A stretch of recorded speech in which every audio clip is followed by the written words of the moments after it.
The check sat face down on the table, and my mother's hand was already sliding it toward me before the waiter had even walked away. $4,000 of oysters, and she hadn't once looked me in the eye while she said it. My name is Sonia Whitaker.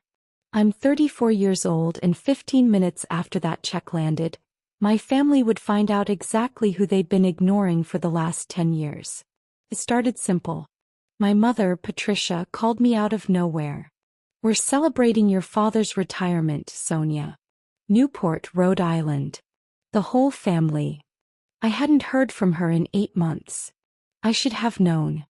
At the restaurant, my brother Palmer ordered oysters by the dozen like it was nothing. My father, Robert, waved the waiter back twice for more. Nobody asked what I did for a living anymore. Nobody had in years. Then the check came and my mother pushed it across the tablecloth. "You're paying, Sonia. You're the one who can afford it now, aren't you?" She had no idea how right she was. I'm not going to tell you what I said to my mother yet. Not until you understand what those 10 years cost me. But before I take you back, I need you to do something for me. If you've ever sat at a table where you paid for everything and got credit for nothing, hit that subscribe button right now. It costs you nothing and it tells me you're still here. Drop a comment and tell me where you're watching from tonight. I read every single one and I want to know who's sitting with me through this. Because in about 40 minutes, you're going to watch my mother's face change when she realizes exactly who she asked to pay that bill. For now, let's go back to where it all started. A house in Providence, Rhode Island, where I learned early that I was the one who paid and Palmer was the one who got paid for. Growing up in our house in Providence meant learning the math early. There were 2 columns in my family, what Palmer got and what I got, and the totals never came close to balancing. Palmer was born 18 months before me, and from the moment I could understand words, I understood that he was the reason our family existed. My mother, Patricia, worked part-time at a dental office and my father, Robert, sold insurance out of a small storefront on Westminster Street. We weren't rich. But somehow whatever money we did have found its way to Palmer first. When Palmer wanted to play hockey, my parents found $600 for equipment they said we didn't have. When I asked a year later if I could join the swim team, my mother told me the family couldn't stretch that far this season. I was 9 years old. I didn't understand yet that the family could always stretch far enough for Palmer. It just never stretched for me. I learned to stop asking. That's the part people don't understand about being the overlooked child. You don't keep demanding fairness once you've been told no enough times. You just quietly recalibrate what you expect. By 11 I expected nothing. By 13 I'd started finding ways to get things for myself. I babysat for 3 families on our street starting the summer I turned 12. I saved every dollar in a shoebox under my bed, and when I needed new shoes for school I bought them myself instead of asking. My mother noticed once. "Look at you, so independent," she said like it was a compliment. It wasn't. It was relief. Relief that she wouldn't have to spend anything on me. Meanwhile, Palmer never learned to want for anything because he never had to. When he crashed my father's car at 17, no license, joyriding at midnight, my parents paid $4,000 in repairs and told the insurance company a deer had run into the road. When I got a B+ in AP chemistry that same year, working 2 babysitting jobs and studying past midnight most nights, my mother's only comment was, "Your brother never had to try this hard for anything, and look how well he's doing." That was the thing about our house. Effort was never rewarded. Being Palmer was. Family dinners were their own kind of education. My father would ask Palmer about football practice, about his friends, about his plans, and Palmer would talk for 20 minutes uninterrupted. When it was my turn, if there even was a turn, I'd get 2 questions, maybe 3, before someone changed the subject back to Palmer. I stopped bringing up my accomplishments because nobody seemed to want to hear about them. I got a scholarship offer for a summer academic program at Brown when I was 16, a genuinely rare opportunity, and my mother's response was, "That's nice, honey. Did you hear Palmer made varsity?" I want to be clear about something. I didn't hate Palmer. He wasn't cruel to me, not really. He was just a person who had never once had to notice me because our parents had trained him not to. Golden children rarely become villains on purpose. They become people who simply never learn that other people exist with the same needs they have. That was Palmer. Comfortable, easy, and completely unaware of the floor I was standing on so he could stand on something higher. By the time I was 17, I had a job at a coffee shop downtown, a savings account my parents didn't know existed, and a plan. I was going to leave Providence, build something entirely my own, and I was never again going to let my worth in a room depend on whether my last name matched someone else's expectations. I got into a state university 2 hours away with a partial academic scholarship. My parents drove me for the move-in, and the entire 4-hour round trip, my mother talked about how Palmer was thinking about community college, to figure things out. Nobody asked what I was thinking about. I'd already figured it out. I was going to study finance because I'd noticed something in that coffee shop job. The owner who understood her numbers made decisions with confidence, and the ones who didn't got quietly taken advantage of by every vendor who walked through her door. I decided I would never be taken advantage of again. Not by a vendor and not by my own family. Nobody at that dinner table knew it yet, but I was already gone. I just hadn't told them. The breaking point came the winter I was 22, home for what I thought would be a normal holiday visit from college. I'd been working 2 internships to pay my own tuition after my scholarship covered only half, sleeping 4 or 5 hours a night most weeks, surviving on ramen and vending machine coffee. I hadn't seen my parents in almost 8 months. When my mother called and asked me to come home for Christmas, I drove 3 hours through the first real snowstorm of the season because some small part of me still wanted to believe it might be different. It wasn't. I walked in to find the living room already decorated with new furniture. A leather sectional, a 60-inch television, paid for, I'd learn later, with money my parents had been helping Palmer with for his apartment. Except the apartment never materialized and the furniture ended up in their house instead. Palmer was 23, unemployed, living at home again after dropping out of his second attempt at college, and nobody in that house treated it as anything but normal. That night I got a fever. Not a mild one. 103 degrees, chills so bad I couldn't stop shaking, my whole body aching in a way I'd never felt before. I told my mother I thought I needed to see a doctor. She looked at me genuinely irritated and said, "Sonia, it's Christmas Eve. Can you not do this right now? Palmer needs the car in the morning." I asked my father. He said urgent care would be a whole ordeal, and that I should just take some Tylenol and sleep it off.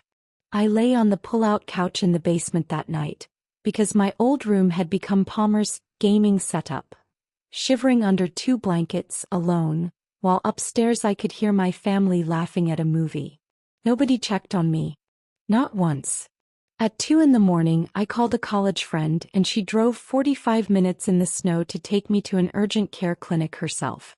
I had a severe case of strep throat that had progressed dangerously close to something worse. The doctor told me if I'd waited another day, I could have ended up hospitalized. I sat in that waiting room at 3 in the morning, alone except for a friend who wasn't even family, and I understood something with total clarity for the first time in my life. I was not going to get sicker or poorer or more desperate waiting for that house to notice me. Nobody was coming to save me. I had to save myself. I went back the next morning only to collect my bag. My mother asked where I was rushing off to. I told her the truth, somewhere I actually matter. I didn't cry on the drive back to school. I'd already done all my crying alone on a basement pull-out couch at 103 degrees. I didn't go home again for 6 years. I finished my finance degree without a single member of my family in the audience. I didn't send an invitation. I didn't need to.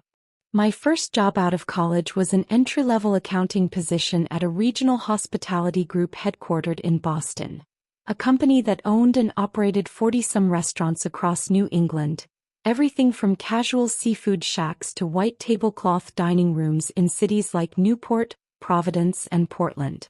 I took the job partly because it paid better than the other offers I had, and partly because something about the restaurant industry fascinated me. I'd spent years watching a coffee shop owner make or lose money based on whether she understood her own numbers. I wanted to understand numbers better than anyone in any room I walked into. The work was not glamorous. I spent my first 2 years reconciling vendor invoices, checking receipts against delivery logs, flagging discrepancies in seafood costs that most people would have glossed over. But I was good at it, genuinely, unusually good. I noticed patterns other analysts missed. A restaurant ordering oysters by the case that never matched what was actually served. A vendor quietly padding delivery counts by 2 or 3 dozen units per order, betting nobody would count carefully enough to notice. I noticed. I always noticed. Nobody had ever paid close enough attention to me, so I'd made a career out of paying close attention to everything else. By 25, I'd been promoted to senior cost analyst. By 27, I was running fraud and loss prevention audits across the entire restaurant group, uncovering supplier kickback schemes that had been quietly bleeding the company for years. I found one vendor who had overbilled 6 different locations for premium oysters and substituted a cheaper product, pocketing the difference for 18 months before anyone caught it. I caught it. That single audit saved the company close to $300,000, and it got me noticed by people who mattered. At 29, I was offered a director-level position overseeing financial operations and vendor relationships for the group's entire fine dining division, the seafood-forward high-margin restaurants that made up the bulk of the company's profit. I said yes before they'd finished the sentence. I want to be honest about something. I didn't build this life to prove anything to my family. At least that's what I told myself for the first few years. I built it because I was hungry and tired of being small, and finally free to become whoever I wanted without anyone reminding me daily that I mattered less than someone else in the room. But somewhere around year 6, I noticed that every time I closed a difficult audit, every time I sat across from a vendor trying to overcharge us and calmly, precisely proved they were lying, some small part of me thought about a basement pull-out couch and 103-degree fever and no one checking on me. I never let that thought slow me down. I let it sharpen me instead. I bought my first home at 31, a restored townhouse near the water in Newport, 20 minutes from the house I grew up in and a world away from it. I furnished it slowly, deliberately, with things I chose because I wanted them, not because someone else needed them more. I traveled when I wanted to. I said yes to opportunities without asking anyone's permission first. For the first time in my life, every dollar I had was entirely mine, and every decision about my life was entirely my own. My family and I spoke maybe 4 times a year during those years, mostly short, stilted phone calls around holidays. My mother would ask vague questions about my job. Still doing the numbers thing? Without any real curiosity about the answer. I stopped correcting her. I stopped explaining. There was no point explaining a life to people who'd never once been curious enough to ask a real question about it. Palmer meanwhile drifted. He tried 3 different jobs in 5 years, moved back in with my parents twice, and eventually settled into a warehouse position that paid modestly but steadily. He got married at 28 to a woman named Amanda, had a daughter, and seemed, from what little I heard, to finally be finding some stability. I was genuinely glad for him. I want to say that clearly. I never wished Palmer harm. I only ever wished someone had asked me a single question about my own life the way they constantly asked about his. By 33, I was overseeing vendor contracts and cost controls for 18 fine dining restaurants generating combined annual revenue north of $40 million. I sat in rooms with executive chefs and regional vice presidents, and when I spoke, people listened because I had built a decade-long reputation for catching exactly the kind of overcharge, exactly the kind of quiet financial dishonesty, that most people never noticed until it was far too late. I had, without planning it, become the single most dangerous person in New England for anyone trying to overcharge a restaurant on a seafood bill. None of my family knew any of this. Not the title, not the salary, not the townhouse, not the years of expertise I'd built dissecting exactly how restaurants get quietly, systematically overcharged by people who assume nobody at the table is paying close enough attention.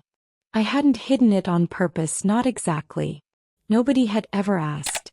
Then this past spring my mother called about my father's retirement dinner. And some old, tired part of me, the part that still, after everything, wanted to believe things could be different, said yes. I had no idea I was about to sit down at a table with the one thing I understood better than almost anyone alive. An oyster bill that didn't add up. The dinner was set for a Saturday night in June at a raw bar on the harbor in Newport called the Tide Table. A restaurant I actually knew well, though I never mentioned that to my mother. It sat 2 blocks from a property my company had audited the previous year. I'd walked past it a dozen times without ever going in. My mother called 10 days before the dinner. "Your father's retiring after 31 years, she said. 31 years, Sonia. We're doing something nice. The whole family will be there." Her voice had a warmth in it I hadn't heard directed at me in a long time, and against every lesson I'd learned in that basement 6 years earlier, I let myself hope just slightly that this might actually be about connection and not convenience. I should have asked more questions. I didn't. I drove up from my townhouse that Saturday evening in a simple navy dress. No jewelry beyond a pair of small gold earrings. Nothing that screamed success or invited scrutiny. That was deliberate. I'd learned a long time ago that walking into a room quietly told you more about people than walking in loudly ever could. If my family didn't know what I'd built, I wanted to see what they'd do with a version of me they still thought was small. I found them already seated at a large round table on the outdoor patio, right along the water. My father, Robert, looked older than I remembered, silver at the temples, but he lit up when he saw me and stood to hug me, and for a moment I let myself believe this really was just about him. My mother air-kissed my cheek and immediately turned back to the table. Palmer was there with his wife, Amanda, and their daughter, a toddler who was more interested in the bread basket than anyone at the table. And there were others. My mother's sister, Diane, her husband, and 2 of my father's old co-workers from the insurance office. 12 people all told. "Sonia, you look well," my mother said in the tone people use when they mean the opposite. "Sit, sit. We already started ordering." That should have been my first warning. The table already had 3 tiered platters of oysters on ice when I sat down, easily 6 or 7 dozen already consumed based on the empty shells stacked at the center, and Palmer was flagging the waiter down for more before I'd even unfolded my napkin. "Get another round of the Wellfleets," Palmer said. "And the Kumamotos too, the little ones, they're incredible." He didn't ask anyone at the table if they wanted more. He just ordered the way he'd always ordered things his entire life, certain someone else would handle the consequence. My father, sitting at the head of the table, waved the waiter back a second time within 20 minutes. "Whatever's freshest, keep it coming. Champagne too, let's do a real toast." I watched the shells pile up for the next hour. I watched my Aunt Diane order the lobster tower on top of the oysters. I watched my mother order 2 bottles of a Sancerre that I happened to know from professional experience, ran nearly $90 a bottle at a restaurant with this kind of markup. Nobody at that table once glanced at a menu with prices on it. Nobody once asked what anything cost. They ordered the way people order when they've already decided somewhere in the backs of their minds that the bill is not their problem. I stayed quiet. I ate a modest plate of oysters, had 1 glass of wine, and mostly watched. Watching had become one of my best professional skills, and some old instinct in me, the instinct built over a decade of catching people who thought nobody was paying attention, told me to keep watching tonight. Around the 2-hour mark, my father stood up to make a toast about his career, about finally being able to relax, about how grateful he was for his family. It was genuinely a sweet moment, and I clapped along with everyone else. Then he sat back down and said loudly enough for the whole table to hear, "All right, let's get 1 more round before we wrap up. Sonia, you haven't had the blue points yet, they're incredible." More oysters arrived. Then more. By the time the waiter finally cleared the last platter, I did a quiet mental tally, the kind I do automatically after a decade in this exact industry. Between the oysters, the lobster tower, the champagne, the wine, and the various sides and desserts 12 people had ordered without once checking a price, I estimated the bill was somewhere between $3,800 and $4,200. I was rarely off by more than $100 on a tally like that. It was quite literally my job to not be wrong about numbers like this. When the black leather check folder finally landed on the table, the waiter set it down near my father, the way you'd expect for the man being honored. Nobody reached for it. My Aunt Diane suddenly became very interested in her phone. Palmer was helping his daughter with a coloring page. My father cleared his throat and looked, of all places, at my mother. My mother picked up the folder, opened it just enough to glance at the total, and then closed it again and slid it face down across the white tablecloth. Directly to me. "You're paying, Sonia." I looked at her, waiting for the joke, the follow-up, anything. There wasn't one. "Family takes care of family," she continued when I didn't immediately respond. "You're the one who can afford it now, aren't you? All that fancy finance business. It's your father's retirement, for God's sake. This is the least you could do after everything." Everything.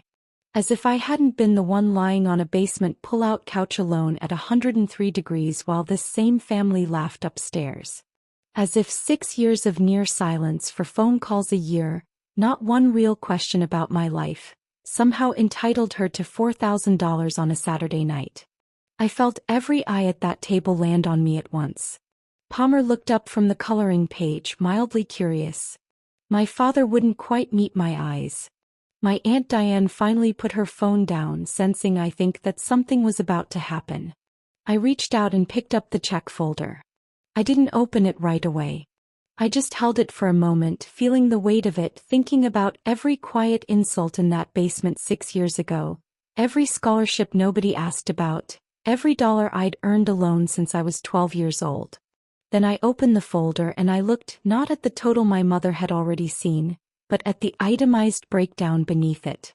And within 4 seconds before I'd even finished my first pass down the page, I found it. The exact thing, out of pure professional habit, I'd been trained for a decade to catch without even trying. "Actually," I said, setting the folder down calmly, "before anyone pays anything, I think we should talk to the manager first." My mother let out a short, irritated laugh. "The manager? Sonia, it's fine, just pay the bill, we don't need a scene." "I'm not making a scene," I said. "I'm making sure we're not being overcharged $400 for oysters nobody at this table ate." That got everyone's attention. I turned the itemized bill so it faced the center of the table, and I ran my finger down the seafood section, the way I'd done 1,000 times in a decade of audits. This bill lists 9 dozen Wellfleets. I counted the shells stacking up over the last 2 hours out of habit because that's genuinely what I do for a living. There were 6 dozen served to this table, maybe 6.5. Not 9. I pointed to the next line. It also lists 4 orders of the Kumamotos at $18 each, when I watched the waiter bring exactly 2 orders. And the Sancerre is billed at 3 bottles. I watched 2 arrive. Palmer frowned. "Maybe we just lost count." "I didn't lose count," I said. "Counting discrepancies on a seafood bill is quite literally my profession. I'm the director of financial operations for a restaurant group that owns 40 locations across New England, and for the last 6 years, my entire job has been catching exactly this kind of overcharge before it costs a company or a customer thousands of dollars a year." I let that sit for a second, watching my mother's face shift from irritation to something closer to confusion. Whatever's happening here, whether it's an honest kitchen error or something else, that bill is inflated by at least $350, and I'd like to speak to the manager before anyone pays $1 of it. The table went quiet in a way I'd never once experienced at a family dinner. My father actually turned in his chair to look at me directly, really look at me for what felt like the first time in years. "You run financial operations for a restaurant group?" "For 6 years, I said. "I oversee 18 fine dining locations.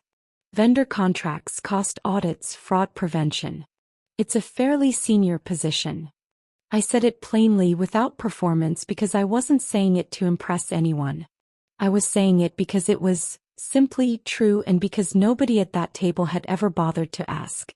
I flagged the waiter over and asked, calmly and professionally, if the manager could come speak with us about a few discrepancies on the check. The waiter, a young man who looked mildly panicked, said he'd get her right away. While we waited, my mother leaned toward me, her voice dropping into the register she used to use in the kitchen in Providence when she wanted to correct me quietly, without anyone else hearing. "Sonia, please don't embarrass your father tonight of all nights." "I'm not embarrassing anyone," I said. "I'm making sure this family doesn't get overcharged $400 because nobody else at this table thought to check the math. If anything, I'd think you'd be grateful someone finally did." The manager arrived a few minutes later, a composed woman in her 40s named Denise, who greeted the table warmly and asked what she could help with. I explained the discrepancies clearly and specifically, citing the shell counts, the wine bottle count, and the mismatched Kumamoto order, the same way I'd explain a finding to a regional vice president. Denise pulled up the table's order on a tablet, cross-referenced it against the kitchen log, and within 2 minutes her expression changed. "You're right," she said, visibly uncomfortable. "It looks like our new server duplicated part of your order into the system.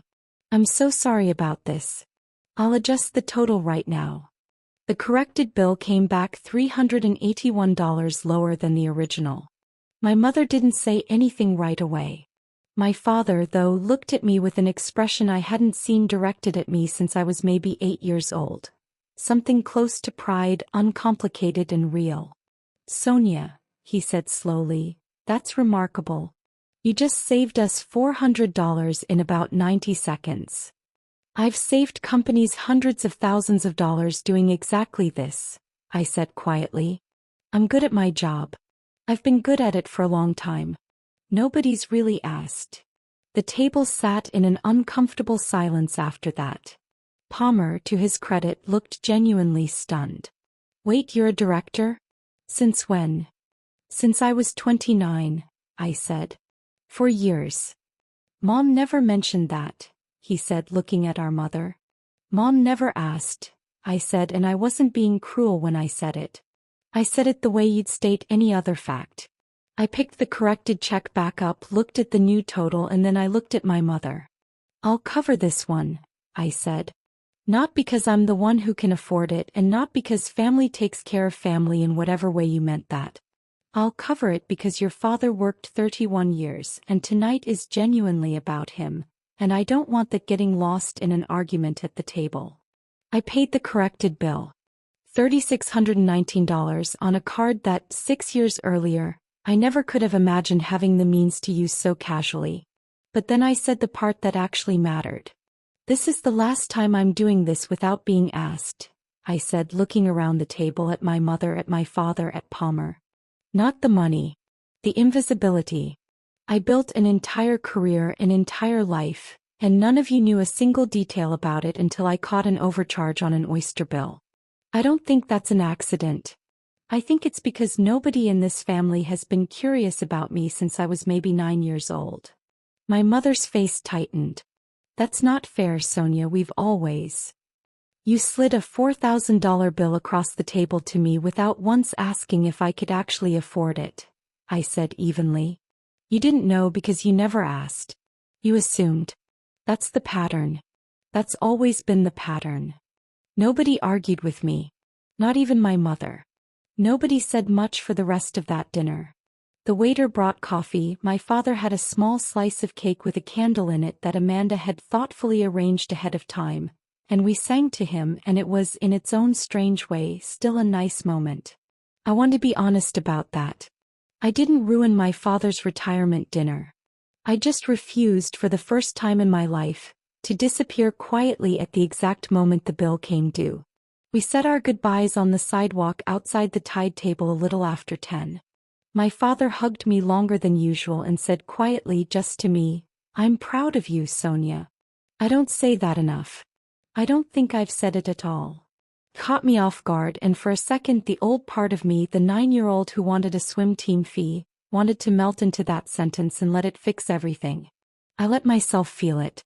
I just didn't let it undo what I'd learned. My mother hugged me too stiffer and said, "We should talk soon." Really talk. I told her I'd like that, and I meant it cautiously. Palmer surprised me most. He pulled me aside near the parking lot and said, "I had no idea, Sonia. Genuinely. I feel like an idiot." I told him he wasn't an idiot. He just never had a reason to look past his own life, because nobody had ever asked him to. That wasn't entirely his fault. It was just the shape our family had built, long before either of us had any say in it. Here's what I didn't say out loud that night, but what I want to say clearly to you now. I am done being useful only when I'm invisible.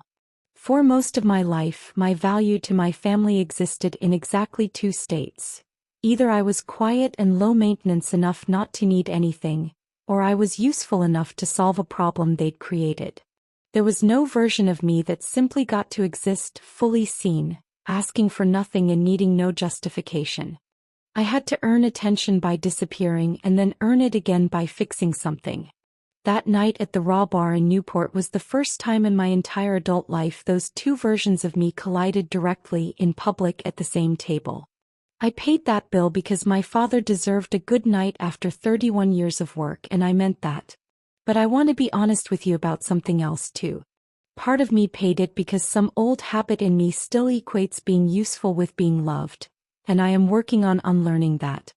I don't think love should ever require a corrected invoice and a 4-second discrepancy check to finally be visible in your own family.